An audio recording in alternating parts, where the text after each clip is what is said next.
Through his investigative journalism, filmmaking, and plays, Eric Schlosser explores subjects ignored by the mainstream media to give voice to people at the margins of society. Over the years, he's followed the harvest with migrant farm workers in California, spent time with meat packers in Texas and Colorado, told the stories of pot growers, pornographers, and the victims of violent crime, and gone on duty with the New York Police Department bomb squad.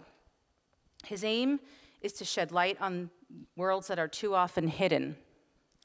And his work defies easy categorization, earning praise not only from liberal publications like The Nation, but also from Fortune, the Financial Times, and the National Review. Eric Schlosser's best-selling books include Fast Food Nation, which helped start a revolution in how Americans think about what they eat, Reefer Madness, a look at America's thriving underground economy, and Chew on This, which introduces young readers to the health effects of fast food and the workings of industrial agriculture. His latest, Command and Control, is an examination of the military's efforts since the start of the atomic era to prevent nuclear weapons from being stolen, sabotaged, or detonated by accident. Please join me in welcoming Eric Schlosser to the JCCSF.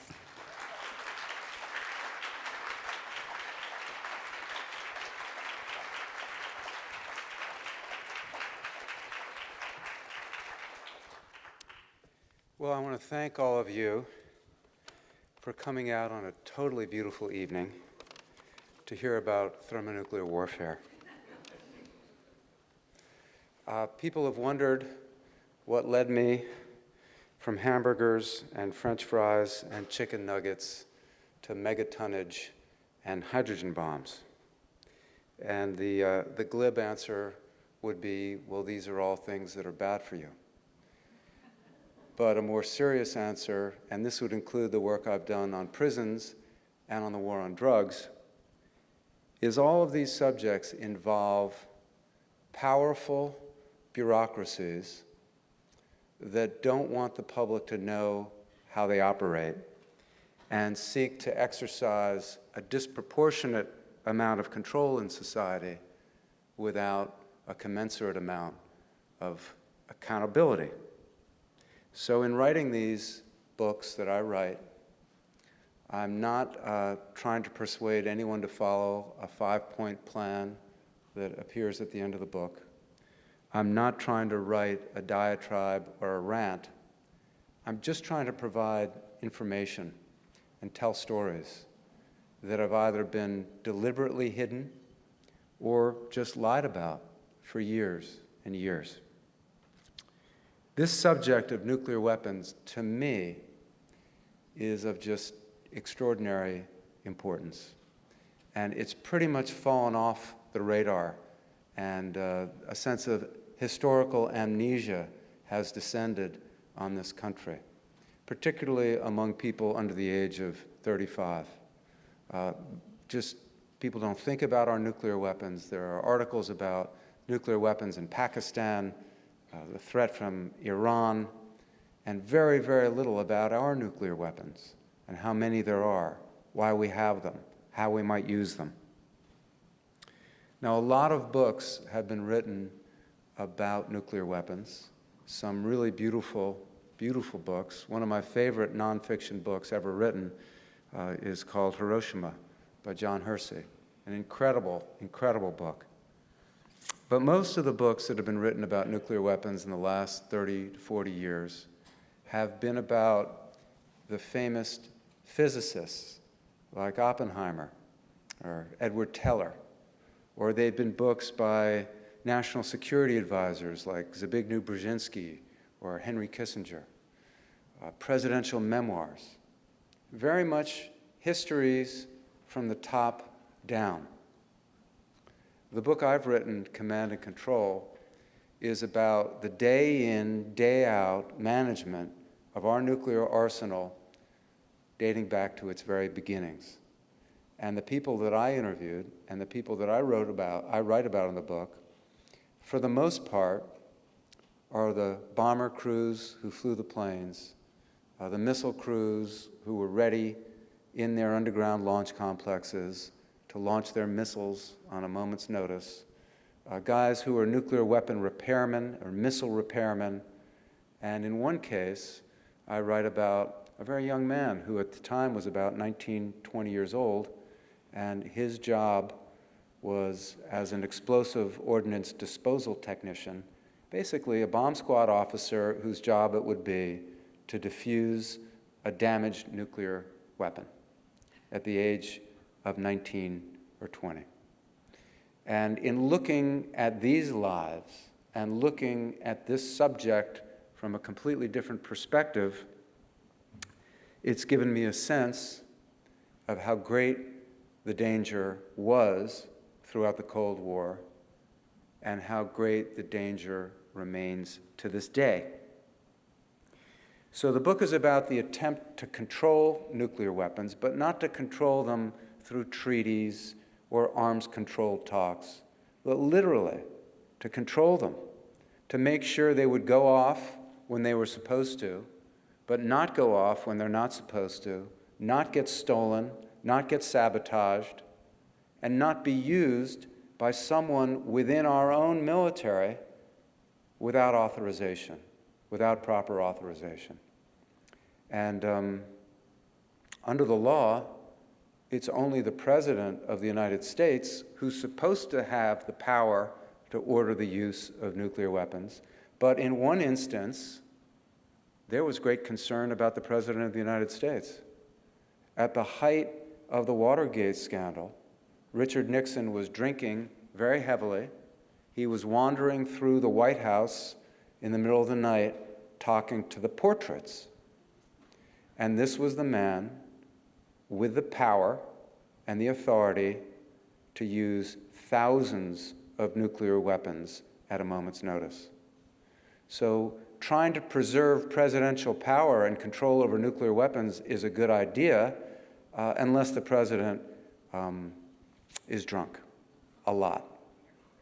So Secretary of Defense James Schlosser, sort of skirting the law, made clear to the Joint Chiefs of Staff that if President Nixon gave any significant military orders, they should be cleared first with the Secretary of Defense. A wise move, maybe not constitutional, but this issue of controlling nuclear weapons has been incredibly challenging from the very, very beginning. These are highly complex machines, and as soon as you put them on an airplane or attach them to a missile, they become part of highly complex technological systems. And one of the themes of the book is the difficulty of controlling any highly complex technological system. And towards the end of the book, I write about the theories of the sociologist Charles Perrow, who looks at how hard it is to control complex technological systems and how dangerous it can be in many cases. Lots of things can go wrong for very simple, mundane reasons. It's hard to think of a machine in our lives that we use that doesn't screw up occasionally. From the toaster oven that suddenly doesn't work or catches on fire, to your brand new laptop which is freezing for some incomprehensible reason. This happens all the time. But there are some machines, when they go wrong, that have much greater consequences than your laptop freezing. Commercial airliners, for example. And when one of those machines goes wrong, it can have tragic consequences. There was a Swiss Air flight, I think in the 1990s, that crashed and everyone on board was killed. And the subsequent investigation found that the most likely cause of the crash was a short circuit in the in-flight entertainment system. Now, no one could have predicted that video screens put on the plane to entertain the passengers would kill them all. And when you start looking at nuclear reactors, you get even more complex systems with potential for catastrophe. And when you get to nuclear weapons, you're talking about the most dangerous machines we've ever built. And they are machines. And in my book, at length, I explore how they've gone wrong and how they may go wrong. And this problem, this fundamental problem of how can fallible, imperfect human beings create a machine that's somehow infallible, that's somehow perfect, that'll never go wrong, this challenge has been there since the dawn of the nuclear era. And I'll just tell you the story about how the control of nuclear weapons has always been really fragile from the start. In July of 1945, the United States was preparing to test its first nuclear device in Alamogordo, New Mexico. One had never been detonated. So they built a big steel tower in the desert, about 100 feet tall, steel ladder going up, a little metal shed on the top. And they took this first nuclear device, nicknamed the Gadget, and they hoisted it to the top of the tower and put it in this little metal shed. And this first nuclear device, when you see photographs of it, looks like something a mad scientist would create in his laboratory. It's this enormous, enormous metallic orb with all these wires coming out of it. They put it on top of the tower. They got ready to test it. The night before the test, Robert Oppenheimer, the head of the Manhattan Project, got worried. He got worried that someone might try to sabotage this nuclear device and prevent it from detonating. So at about 9 o'clock at night, he asked one of the youngest Manhattan Project scientists to climb up this 100-foot ladder and babysit the bomb. Literally sit next to it through the night because the test was scheduled for early in the morning. The person who was selected was named Donald Hornig. He was a brilliant chemist from Harvard. And he had invented one of the most important components of this device. It was called the X unit. And the X unit were these boxes on the device that would be filled with electricity and then would dump the electricity simultaneously to all the detonators and set off a nuclear explosion. The only problem with the X unit is it was a brand new invention, and it was a little bit temperamental. And the week before this proposed test, one of these X units had been triggered accidentally by static electricity in the air from a nearby lightning strike. It wasn't attached to any detonators, but it went off. And Donald Hornig was concerned about it. He became even more concerned as he was climbing the 100-foot ladder and it started to rain. And then it started to pour. And then there was a major electrical storm.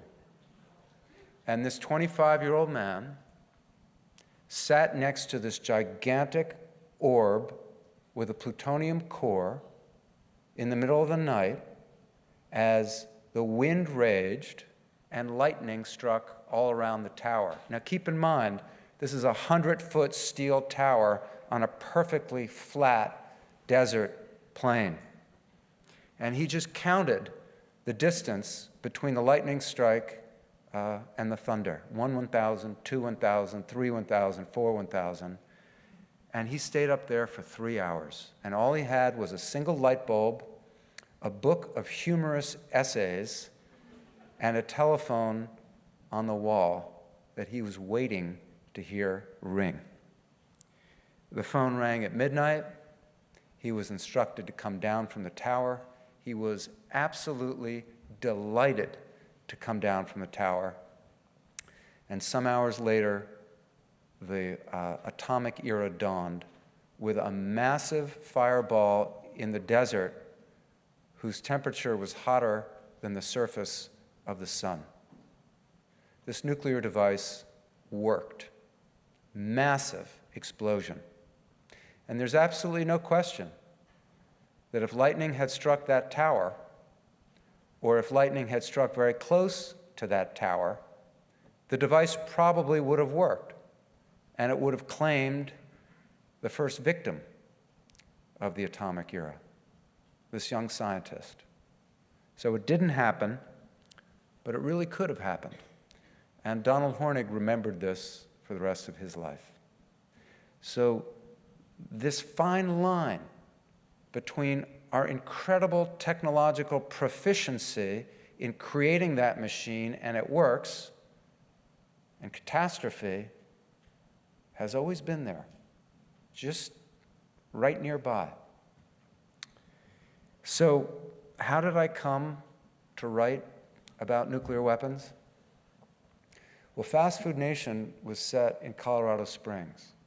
And for those of you who've read the book opens up in one of our most top secret Air Force installations that still somehow manages to get the Domino pizza delivery guy to come up to the gate. That's the Cheyenne Mountain Air Station in Colorado Springs, and it's an Air Force base hidden inside a mountain where our early warning headquarters and computers were kept during the Cold War. This base was put inside the mountain so that it could survive a nuclear strike from the Soviet Union, but the base was probably obsolete by the time it opened just because of how powerful nuclear weapons became. And in Colorado Springs, I started spending a lot of time with the Air Force.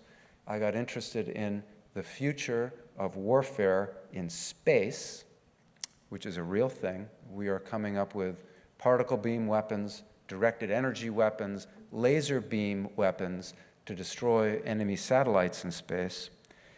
And I was allowed to visit all kinds of top secret installations you'd never be able to visit today. But as I spent time talking about the future of warfare in space, I realized that many of the people I was spending time with had served as missile officers during the Cold War. And they had been in underground control centers ready to turn their keys if ordered to do so and launch their missiles at the Soviet Union. And somehow the conversation just kept coming back to nuclear weapons. And I found myself becoming more interested in nuclear weapons. And the stories they were telling me of near misses during the Cold War than I was interested in the future of warfare in space. One story that stuck with me was that at one underground control center, they kept their Playboys in a fuse box cabinet, and in going for the Playboy, opened the door and created a short circuit. That sort of thing. And one person there told me the story of an accident in Damascus, Arkansas, in the third week of September in 1980. And this is the story that he told me. There was a Titan II missile in a silo in Damascus, Arkansas, a little small town in the foothills of the Ozarks. And at about 6:30 at night, a repair crew was doing routine maintenance on the missile. Now, the Titan II was the largest intercontinental ballistic missile the United States ever built. It's more than 100 feet tall. Imagine like a 10-story building made out of shiny steel, about 25 feet in diameter, huge. And on top of this one missile was the most powerful warhead the United States has ever put on a missile. This one warhead in this one silo was 3 times more powerful than all the bombs used by all the armies in the Second World War, including both atomic bombs. 3 times more powerful than all those explosions in the Second World War combined. One warhead. So these guys are doing routine maintenance. They're standing on a steel platform near the top of the missile. And the socket falls off the wrench handle that one of the guys is holding. And the worker grabs for the socket because it bounces off the steel work platform, and he just misses it. and then the socket falls between a narrow gap between the steel work platform and the missile. The socket falls about 70 feet, bounces off the side of the silo, hits the missile, and pierces a hole in the skin of the missile. And suddenly, thousands of gallons of highly toxic, highly explosive rocket fuel are pouring into the bottom of the silo. And the Air Force was suddenly confronting a problem that they had never had to deal with before. These missiles had been on alert for about 17 years. There had been repairmen in there all the time, and nothing like this had ever happened before. So I tracked down some of the people who were there that night, and the story got even more incredible to me. So the heart of the book is a minute-by-minute narrative of the Air Force effort to save this missile, to prevent it from exploding, and to maintain control of this warhead. And it's a story of chaos and a story of extraordinary personal courage by 19, 20, 21, 22-year-old airmen who risked their lives and were injured trying to save this missile. If the warhead had detonated, it would have created a firestorm in Arkansas that would have consumed much of that state. It would have sent lethal radioactivity up the eastern seaboard, and it's no exaggeration to say it would have changed the course of history. Bill Clinton was the governor of the state at the time. He was in Hot Springs, not that far away. Vice President Mondale was in Hot Springs. Chelsea Clinton was just a little baby, 1 year old. Hillary was there. And so why haven't we heard this story? That was one thing that I really became curious about. It was in the newspapers for about a day or two, and then nothing. Well, one of the reasons that we never heard about this story is that the Air Force and the Department of Defense were adamant. There was no possibility that this warhead could have detonated. Period. End of story. And I started doing interviews, and I was able to meet with weapons designers from the Sandia National Lab, from Livermore, from Los Alamos. I was able to interview one of the designers who had worked on this warhead, and what the government said at the time wasn't true. As a matter of fact, the Sandia National Lab had done a report just 3 years before this accident on the nuclear weapons in our arsenal that had safety problems. And this warhead was on the top of the list of warheads with inadequate safety devices. And one of the reasons this book took 6 years instead of 2, and one of the reasons the book is fairly long as opposed to brief and terse, which is what I'd set out to do, is I got another narrative as I learned more and more about our nuclear weapons. And that narrative is about the effort, literally, since 1945, to make sure these weapons are safe. And it was a real challenge. And we would never, ever allow a warhead like that in our arsenal today. It essentially was designed in the late 1950s, early 1960s. It was obsolete, and that missile was obsolete in 1980 while they were there in Damascus, Arkansas. So the story got bigger, and to me, it became much more important than just a thrilling story of one accident. It became the story of how close we came to having many, many accidents. So what else did I find? You know, when I was in college, I studied nuclear strategy and game theory, and I was very interested in nuclear weapons. And yet, after doing this research, I realized that even as a concerned citizen who had studied the subject and was interested in it, my ignorance was profound.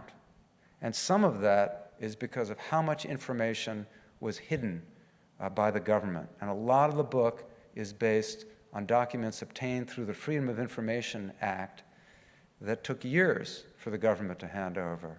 And when the government handed them over, it's remarkable how much of them would be blacked out. But by comparing different documents that were blacked out by different government censors, one censor would remove one bit of information in one document, but another censor would leave it in the same sort of document. And by talking to the many sources I had, I was able to figure out what had been eliminated from these documents. And again, what had been censored was not information that might threaten the national security. It was information that might threaten national security bureaucracies with embarrassment. So I learned an enormous amount because of so much that has been declassified since the Cold War ended. One of the things that struck me, and one of the things I think we really have forgotten, is how unbelievably powerful these nuclear weapons are. I mean, almost beyond description. And I'll give you an example. The first nuclear weapon to be used on a city was nicknamed Little Boy. It was dropped on the Japanese city of Hiroshima. This was a remarkably crude, rudimentary nuclear weapon, incredibly inefficient in its use of fissile material. Now, nuclear weapons create such explosive force, and this one did as an atomic bomb, because it relies on the splitting of atoms, fission. And when atoms split apart, they release a great deal of energy. And uranium-235 and plutonium are the fissile materials used in nuclear weapons because they're easier to split. So Little Boy contained 144 pounds of uranium-235. 144 pounds. It was so inefficient that 139 of those 144 pounds didn't even fission. They just got blown apart. Only 5 pounds fissioned out of 144, and most of those 5 pounds turned into other radioactive elements. The amount of uranium in Little Boy that was turned into pure energy was about 0.6 of a gram. And 0.6 of a gram, this weighs more than 0.6 of a gram. So when 0.6 of a gram of uranium was turned into pure energy above Hiroshima, 80,000 people were killed, and 2/3 of the buildings in that city were destroyed by an amount of uranium that weighs less than a dollar bill. Within a decade of the destruction of Hiroshima, Little Boy seemed like a pop gun compared to the hydrogen bombs the United States had devised. Now, a hydrogen bomb uses fission, but it also relies on fusion. When hydrogen atoms merge and release enormous amounts of energy. And during the first test of a hydrogen device, the kind that could be turned into a hydrogen bomb that could be easily delivered by aircraft, that American test went out of control. It literally went out of control. They were testing this device in the Bikini Atoll. It detonated. Scientists were observing it from ships.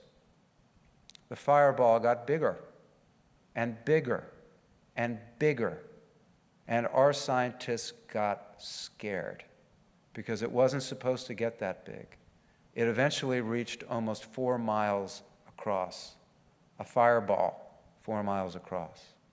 Almost 20 miles away, there were scientists in a concrete bunker who suddenly felt the earth moving as though it were jelly 20 miles away from the point of detonation. They opened up the door to their bunker, looked outside. Trees had been blown down 20 miles away. And the radioactivity levels were so high, they had to go back into the bunker, and they were trapped in the bunker. An Air Force station 150 miles from the point of detonation had to be evacuated because the radioactivity became so high. This device was nicknamed Shrimp, and it turned out to be anything but. This one weapon had an explosive force of 15 million tons of TNT. It was 1,000 times more powerful than the bomb that destroyed Hiroshima. It lifted an incredible amount of debris into the sky. When you see a mushroom cloud in these photos of a detonation of an atomic weapon, that cloud is being formed by debris getting sucked up into the air. Shrimp lifted about 200 billion pounds of debris into the air. Unbelievable. To imagine that amount of debris, think of a football field, and think of a football field packed with debris. It would extend 7 miles into the sky, solid. That's 200 billion pounds. And our officials in the Pentagon and our high-level military officers were really stunned by the amount of radioactivity that this would deposit. They soon calculated that if a bomb with the power of shrimp were dropped on Washington, D.C., and people couldn't find shelter, it would kill everyone in Washington, D.C., it would kill everyone in Baltimore and Philadelphia, it would kill half the population of New York City, and it would deposit lethal radioactivity as far north as Boston and Canada. One bomb. Within a decade of this test, the United States had approximately 32,000 nuclear weapons, most of them much more powerful than the weapon that destroyed Hiroshima, and we had thousands of hydrogen bombs. Not long after that, the Soviet Union beat us. They had 35,000 nuclear weapons. And the challenge of managing these arsenals was unbelievable. As the arms race heated up, the pressure to be the first country to launch nuclear weapons was enormous. In nuclear warfighting strategy, it was clear that a nuclear war could be fought in the same way as a shootout in the Old West. Whoever fires first wins.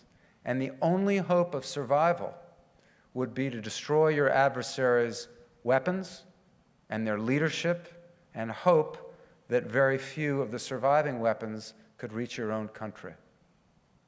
So the military in the United States wanted its nuclear weapons available for immediate use always, because we wanted to hit first. Our nuclear war plans, which I go through in the book, did not call for a surprise attack on the Soviet Union, but if it looked like war was going to come, we were going to hit them first. We were going to destroy their airfields, their missiles, their leadership, and in the process, we would probably kill tens of millions, if not hundreds of millions, of civilians. But it was considered better to kill their civilians and their leadership than to have Americans killed. And I can tell you, the Soviet Union was probably planning to do exactly the same thing, hit us first. So the military wanted our nuclear weapons available immediately and totally reliable, always available and reliable in wartime. But in peacetime, you want weapons that will never go off by accident, that will never be stolen, that will never be used by someone in the chain of command who doesn't have the right to use them. And this created this extraordinary tension throughout the Cold War and put completely different design demands on our weapons, always and never. And the sort of safety devices that might prevent an accidental detonation might make a weapon somewhat less reliable in wartime. And the military wanted nothing to do with that. If you were a bomber pilot during the Cold War, and we actually went to war, you would be flying into extremely dangerous situation in the Soviet Union with massive amount of anti-aircraft fire, anti-aircraft missiles. The Soviet Union had anti-aircraft missiles with nuclear warheads on them that were designed to detonate in the air and destroy American planes and kill American pilots. So most American bomber crews felt their mission would be a suicide mission if they ever had to go to war. And they didn't want to think that they had risked their lives or lost their lives and gotten all the way to the Soviet Union, and then the bomb that they dropped didn't go off because of a safety mechanism. Again and again and again, in the competing goals of always and never, our military chose always over never. And that left us with nuclear warheads and bombs that were much more likely to detonate accidentally and much more likely to be used without proper authorization than I think was reasonable. And the danger was always there. And it came not just from the weapons and not just from the weapon systems, but from the intricate communications and early warning technology that linked them all together. In the book, I tell the story of the National Security Advisor during the Carter administration, Zbigniew Brzezinski, who got a phone call in the middle of the night that woke him up in his sleep in Washington, D.C. It was his military advisor, General William Odom, saying the United States may be under attack. The radars indicate that there are 220 missiles coming to the United States. And Brzezinski said, I want you to check that out and call me back. And Odom called back and said, it's actually, I think this is the number, 2,200 missiles. And Brzezinski realized that he would need to call President Carter. And he asked Odom to check it out again and call him back. And Brzezinski lay there in his bed in the middle of the night and decided not to wake up his wife, because Washington would probably be destroyed within minutes, and he preferred that she die in her sleep.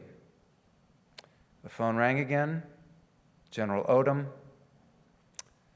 sorry, false alarm.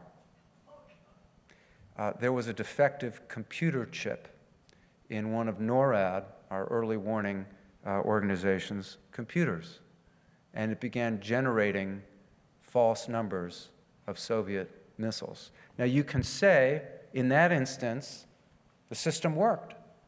It was discovered it was a false alarm. But it did scare the crap out of Zbigniew Brzezinski, and it did come very close to having a conference between the President of the United States and his National Security Advisor about how to retaliate to a Soviet attack. And they only had minutes to make that decision because of the flight time of missiles from Soviet submarines off our coast or Soviet missiles from the landmass of the Soviet Union.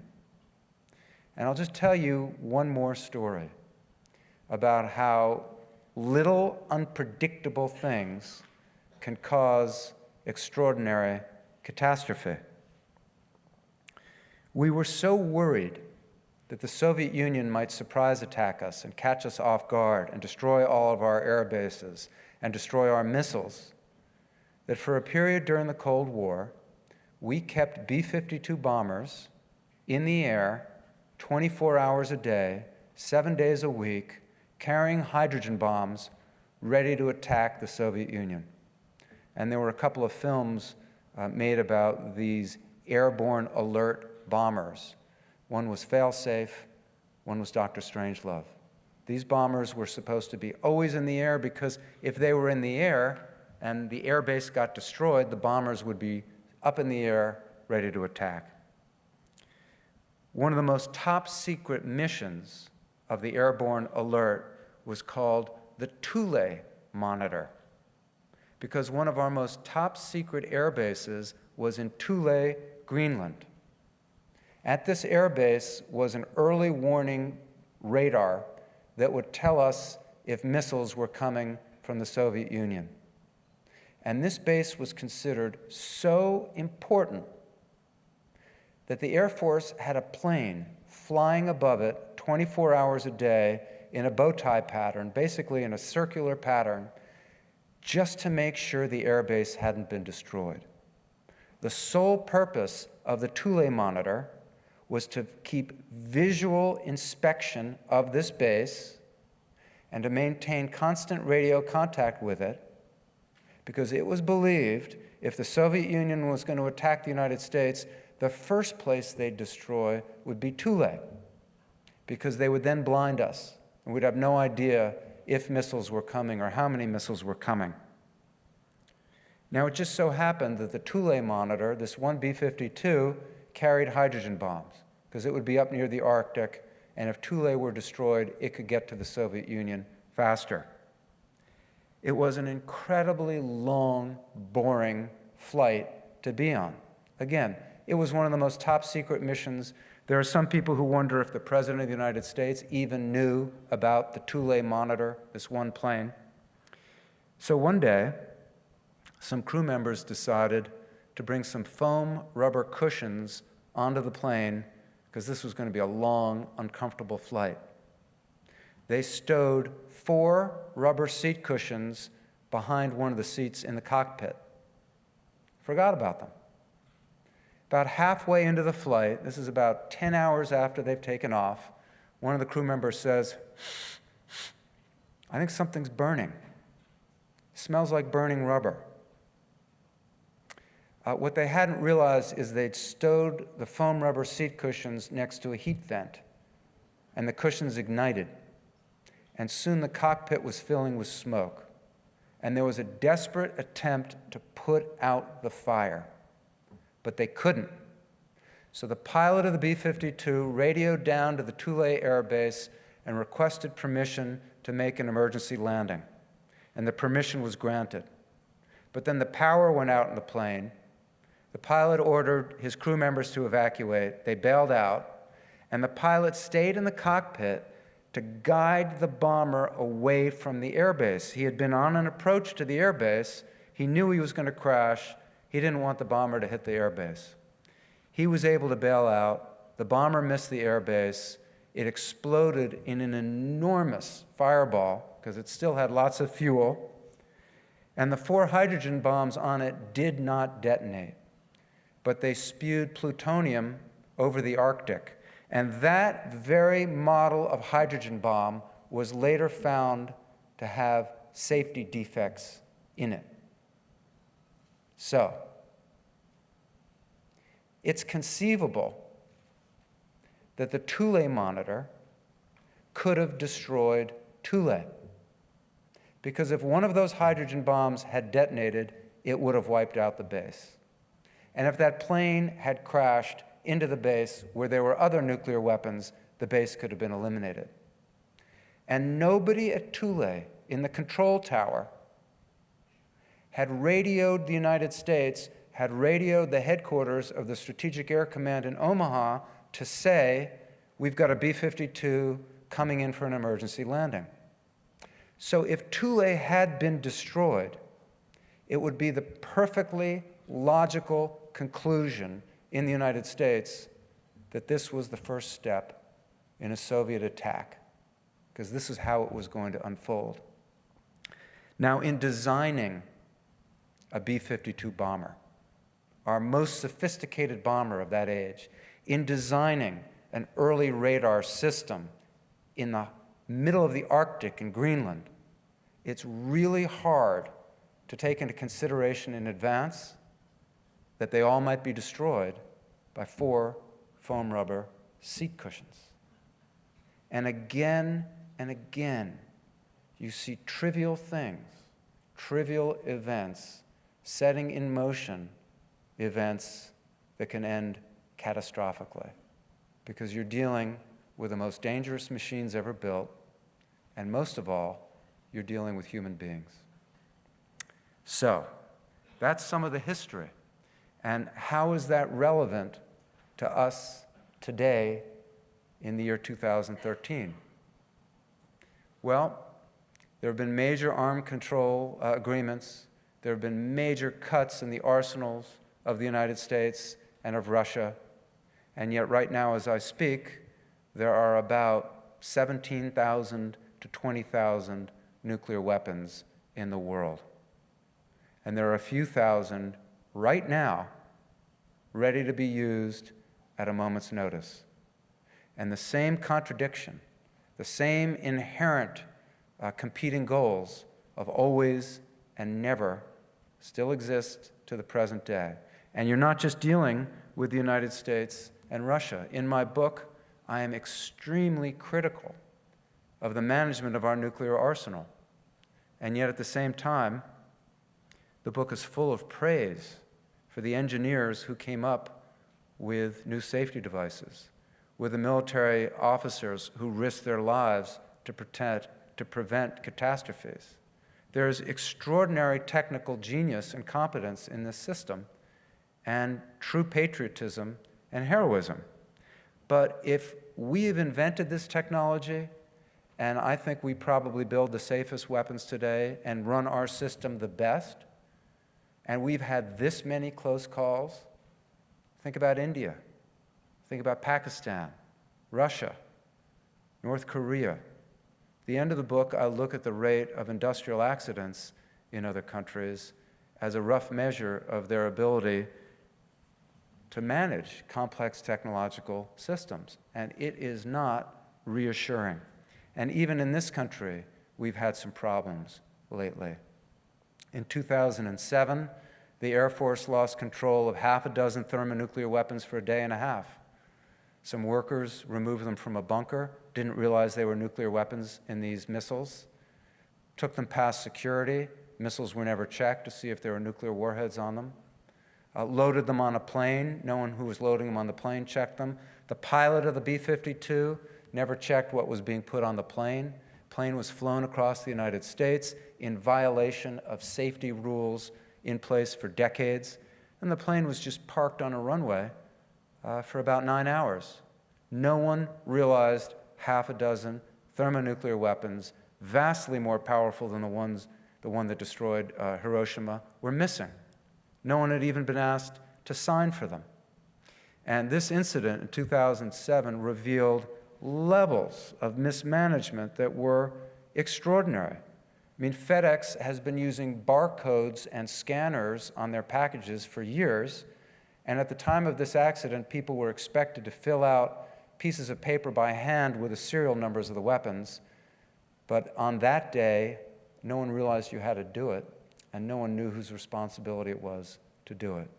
Now, Secretary of Defense Gates, at the time, fired the top managers at the Air Force, said he was laying down the law. This sort of thing would be no longer tolerated. This was in 2007. This summer, 2 of our 3 Minuteman missile wings were cited for serious safety violations. A few years ago, the largest Air Force storage facility for nuclear weapons at Kirtland Air Force Base in New Mexico, well, there, the entire squadron responsible for managing the storage facility was decertified. They were taken off the job for safety violations.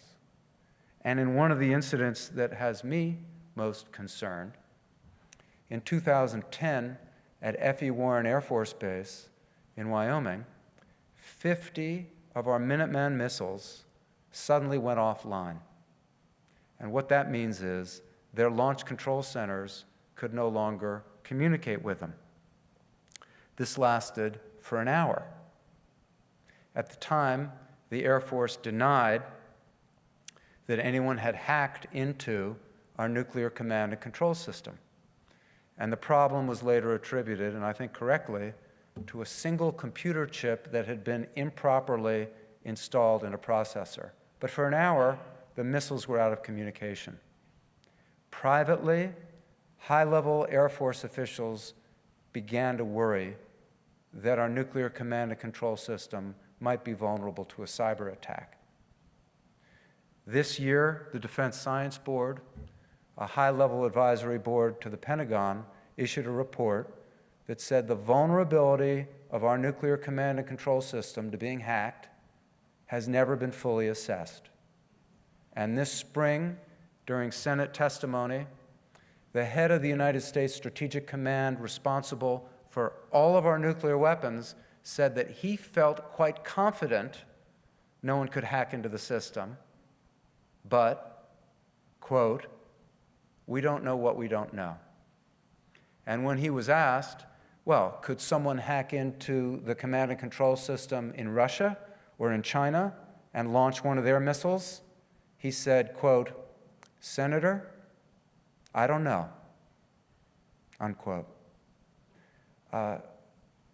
This seems like the plot of a Hollywood movie, but this is the reality we still live with.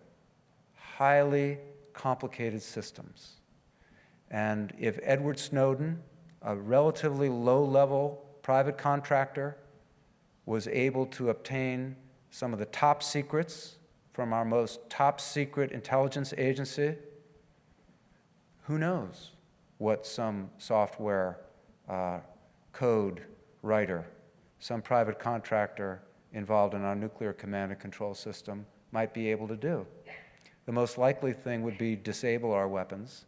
And again, the odds of this happening are low, and the consequences would be unimaginably high.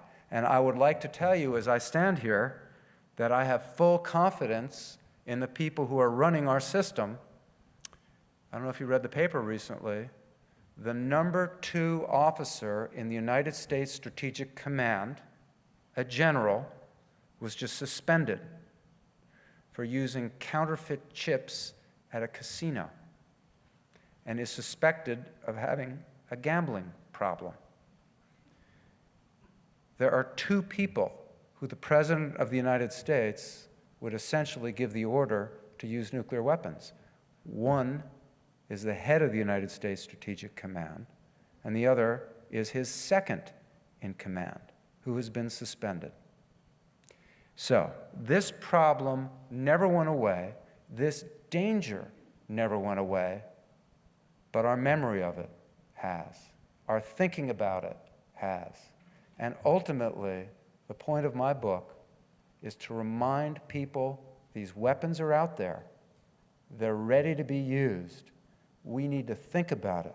We need to have a national discussion and debate on these sorts of questions. How many nuclear weapons do we need? What do we need them for? Where would we aim them? Why would we use them? When would we use them? Do we need to get rid of them entirely? These are issues of fundamental importance, and without a national debate on them, the decisions are going to be made as they were made throughout the Cold War by a small number of policymakers in Washington, D.C., acting in secret. Now, some people assume that after 6 years in the realm of nuclear weapons, I must be heavily medicated, or I am clinically depressed, or apocalyptic, and I can tell you I'm none of those things.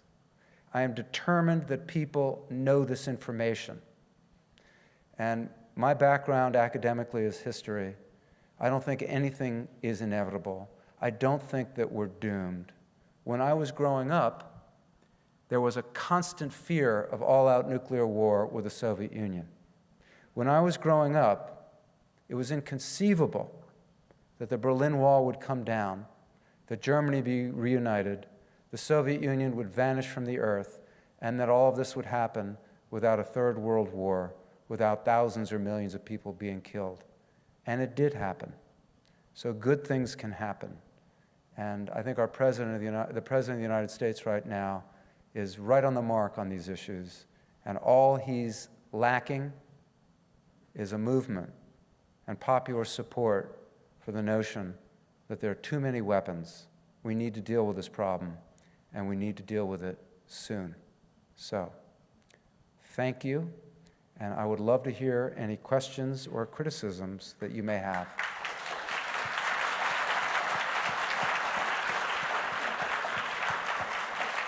Thank you, Eric. Just one last reminder, last call for your emails. Please fill these out and pass them to your right, and our ushers are going to collect them. Questions, anyone, please queue on either side. Come over here if you have a question. We'll take your questions. Eric, I have a question for you over here on your right. Over here. Yeah. Thank you for this startling discussion. First of all, I read through the New York Times review of your book, and I had a couple of questions. One, could you discuss your access to the information that you got? What percentage of the information do you believe was out there, and how much did you get of it? And also related to that is, there was a reference to Polaris submarines missiles, and that a very small percent of them actually are expected to work. I wonder if you could talk about that in terms of the psychology of building more. Yeah.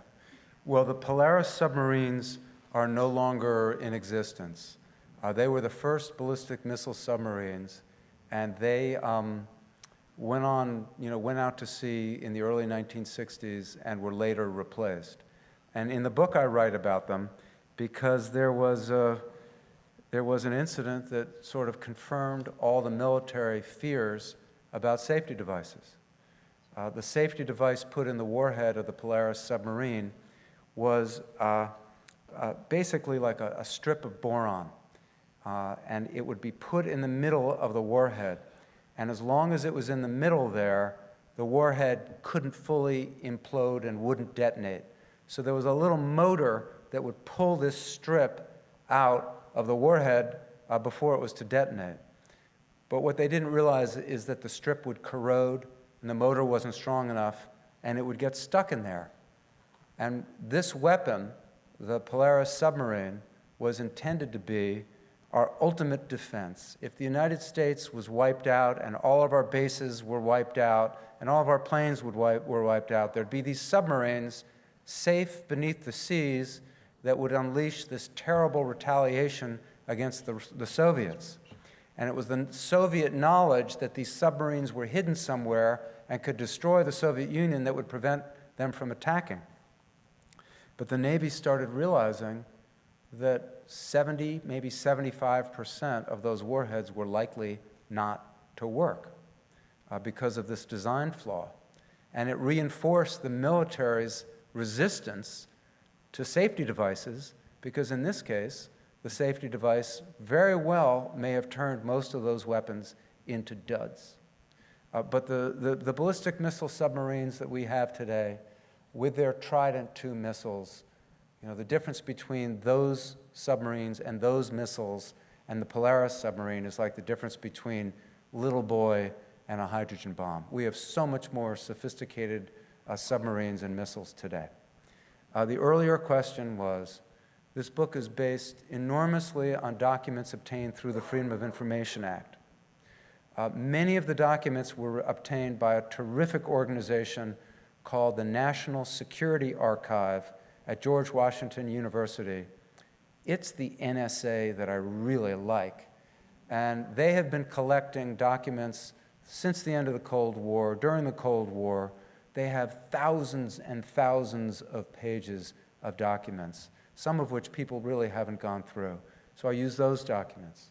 I was able to get thousands of documents myself through the Freedom of Information Act, and a good deal of the book contains information that's never been published before. But then I was also able to talk to, as I said, bomber crews, missile crews, weapons designers, people with intimate first-hand knowledge of nuclear weapons. And one of the surprising things I found is the people who are most opposed to nuclear weapons are not 18, 20-year-old tattooed and multiply pierced radicals. They're 80-year-old, 85-year-old, 90-year-old people who work with these weapons, understand these weapons, and are really concerned about what might happen with these weapons if we don't do something. Next question on this side. Mr. Schlosser, my name is Richard Smoke. Did you make any Freedom of Information Act requests, or do you know of incidents where nuclear bombs have been intentionally jettisoned near the United States? Yeah. But did not go off? You do? Yeah. Can you just... There have been incidents in which nuclear weapons were intentionally jettisoned, but those weapons were lacking their nuclear core. So they weren't fully assembled bombs that would have detonated. There was one off the coast of Georgia, off Tybee Island, and it's never been fully recovered. More concerning than the intentional jettisons were the unintentional plane crashes with fully assembled weapons. And the list of broken arrows that the Pentagon has released, which has 32 accidents the Pentagon says might have posed a risk to the public, there were, far more than 32. Many of the accidents on that list involved weapons that weren't fully assembled, could never have detonated. Some of the more serious accidents were remarkably mundane, and it would be somebody walking past a weapon and realizing there was smoke coming out of it, and that implies there was a short circuit. A ground crew removing an atomic bomb improperly from an airplane, and in removing it, arming it and not realizing it. So there are some spectacular crashes on that official Pentagon list, but there were many, many more incidents that were never publicly acknowledged in which we could have had nuclear weapons detonate in the United States inadvertently. Next question is over here. Yes, I remember reading some months back that there's plans to renovate at the cost of billions of dollars the nuclear weapons arsenal, and I was wondering if you had any comments about that. Also, I wanted to know if you know if the nuclear weapons are this unsafe, how about the chemical weapons? Because the United States also has amazingly vast chemical stores of chemical weapons, which has failed despite treaties to eliminate. Yeah. I think that the warheads and the bombs that we have today are much, much safer than they were 30 years ago, 40 years ago. And that's one of the stories I tell in the book, how we realized they were unsafe and how we made them safer. What I'm more concerned about than the warheads and bombs are the weapon systems that carry them.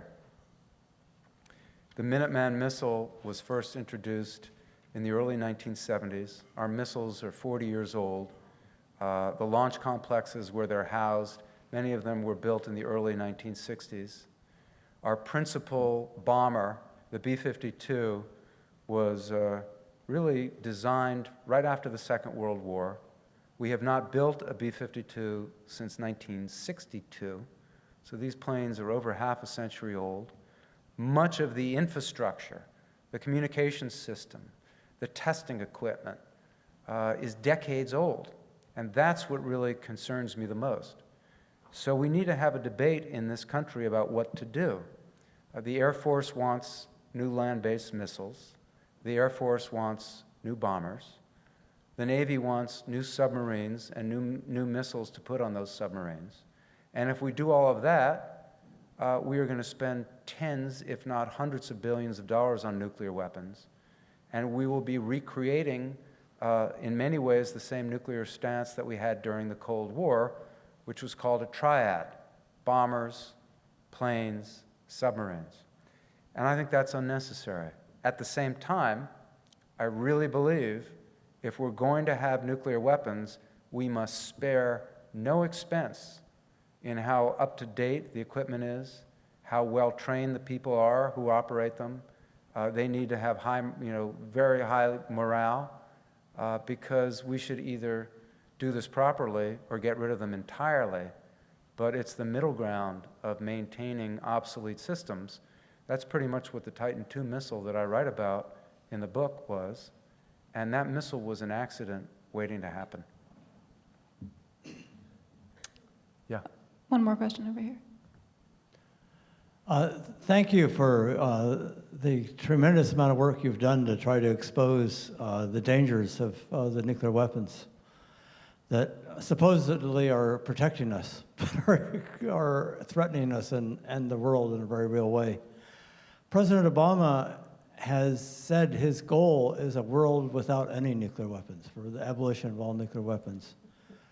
What is standing in the way of us getting rid of these weapons that, to me, I mean, there's all the dangers of accidents, but there's just the immorality of killing hundreds of thousands or millions of people.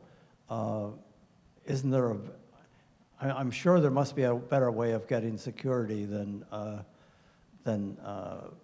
playing with these dangerous tools. Well, one of the interesting things is the military, on the one hand, is asking for these new weapon systems, but on the other hand, doesn't seem to have a great deal of enthusiasm for nuclear weapons anymore. During the Cold War, the possession of nuclear weapons was considered, the most elite status within the military, and the Air Force and the Navy fiercely competed to see who could have the most nuclear weapons and who could have the most powerful ones. After the Cold War ended, particularly in the Air Force, being involved in the Missile Corps became in many ways a dead end. It just seemed like, why be involved with weapon systems that were never going to be used? During the first Gulf War, Colin Powell and the Joint Chiefs looked seriously at how nuclear weapons might be used on the battlefield in Iraq if the Iraqis introduced chemical weapons. And the conclusion was they really wouldn't be useful. Morality, ethics aside, from a military point of view, they would not be useful anymore. We have come up with much more sophisticated weapons that are much more precise, that don't have the same collateral damage. Since the end of the Second World War, imperfectly, our military has been committed to minimizing civilian casualties. And for all those reasons, nuclear weapons, from a military point of view, have become obsolete. But the odds of the United States unilaterally disarming and getting rid of all of its nuclear weapons, while the Soviet Union still has thousands of them, is the same as the odds of my being beamed up to the Starship Enterprise right now.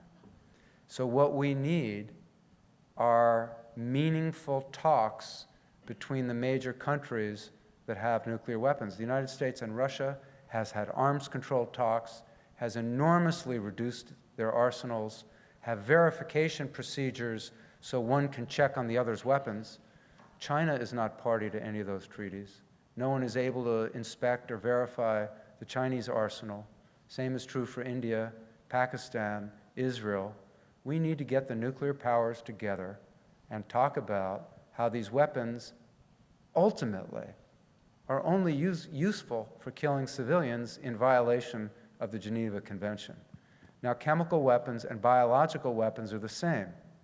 That's why the category of NBC weapons, nuclear, biological, and chemical, are considered weapons of mass destruction.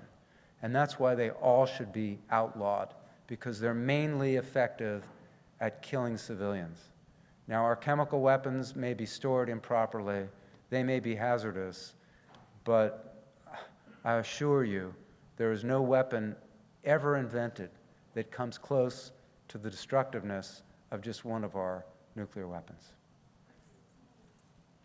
We're going to take one more question on this side. Before we have that question asked, I wanted to let you know that Elizabeth Rogers, you have 1-2 tickets. Yay, Liz. See me at the book signing and I'll give you your tickets. Yay. Okay, last question on this side. Better 2 tickets than 2 missiles, I would guess. But to what extent, first of all, I started reading the book last night. It's very gripping, and congratulations on it. Thank you.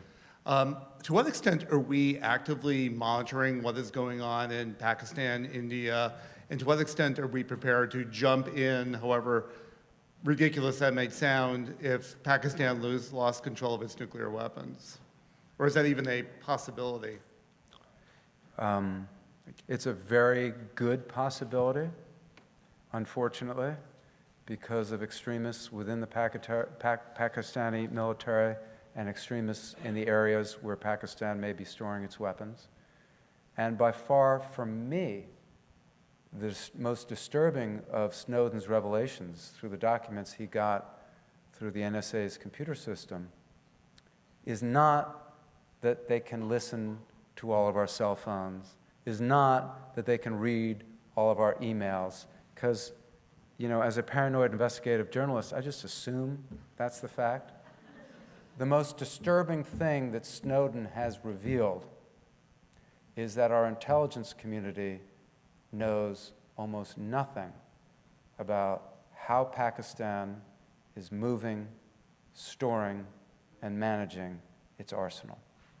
And I am a peace-loving person, but that knowledge is essential because we really don't want one of those nuclear weapons taken, used, detonated in any way.